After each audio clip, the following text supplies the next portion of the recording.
سێ تێنزانی پێشووی یانەی هەولێر ڕەخنا لە شێوازی بەڕێوەبردننی یانەکە دەگرن و خۆیان بە مافراو دەزانن بۆیە تیپەکەیان جێهێشتووە.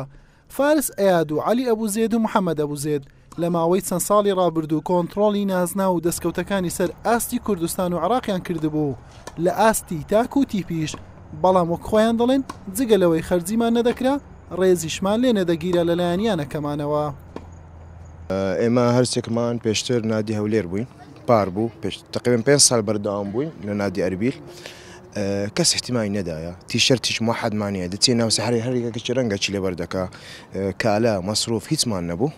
2000 لە ئاستی کوردستان یەکەممان هێنا، جارێک لە ئاستی عێراق یەکەم بوتوڵی دەوری عێراقی پاش 30 ساڵ بڕابوو دەوری عێراقی یەکەم سێەممان هێنا بوو.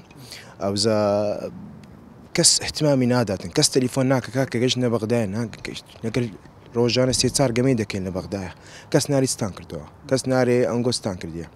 دونش لاعبی گوتیان خۆبەخشی دەبی لاعبمان هەیە خۆبەخش گەمان دەکا ئەمەنگۆ نامەوێ لاعبەکان خۆبەخشی دوێنێ هاتن ریپۆرتە چیان کردیە ئێمە پارسیەمانی لە ئاستی عێراق بە قسەی خۆمانە یعنی بە قسەی ئەوان بوو. ئەو نەتیجە ئێمە بوو چوونە تۆ ئەو بەری کەس احتیمام ناداتن لەو نادیەی. ئێمە زۆر گلەمان هەبوو تقریبا وەچی دەرکردن ئێمە دەرچوین مەسروفان زۆر کەم بوو، پێویستمان بەس مەسروفی نەقل و گێت و مەلعەب و تۆپ و هەر ئەوەندە بوو.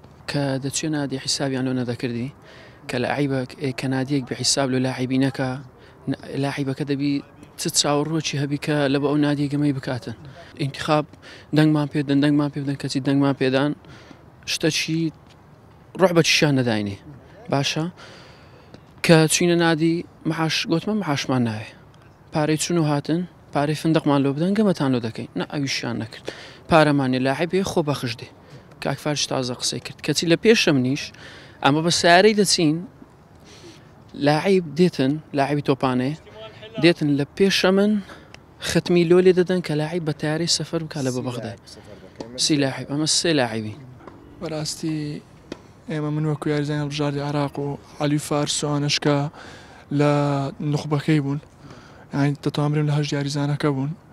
بەڕاستی هیچ ئەوەچیان لە بۆ مە نەبوو ینی نەتیجەماندا هەروەکو تۆش گوتت سێم بووین ئەندێک باردۆ خاتە پێشماگەنە دەمانتان ئینشەڵا لە سێیەکەم بکەین. ستاژ لە یانەی جێشم کە پاڵەوانی عێراقن بەڕاستی لێم یانێ زۆر مرتاحم و پێش ئینتیخاباتی زۆر وعدیان پێداین ئەوها دەکەین بەس دەربچین ئەوها دەکەین ئەویش یەک شتیان بەجێنەینە و لێرەش دژمنمان زۆرە لێوێن دەربین باشترە. پەیام پەیوەندی بە دەستەی کارجێڕیانی هەولێر کرد ئامادە نەبوون لێدوان لەسەر ئەو بابەتە بدەن. لە ئێستادا محەممەد ئەبوزێد بۆ یانەی جێی ژیاری دەکات، عەلی برایی و فارس ئەیادیش بۆ حلە سەرجەم ئەو یاریانەی ئەنجامیان داوە لە خولی نایابی عێراق بە سەرکەوتن تەواویان کردووە. حوسێن محەممەد کەناڵی پەیام هەولێر.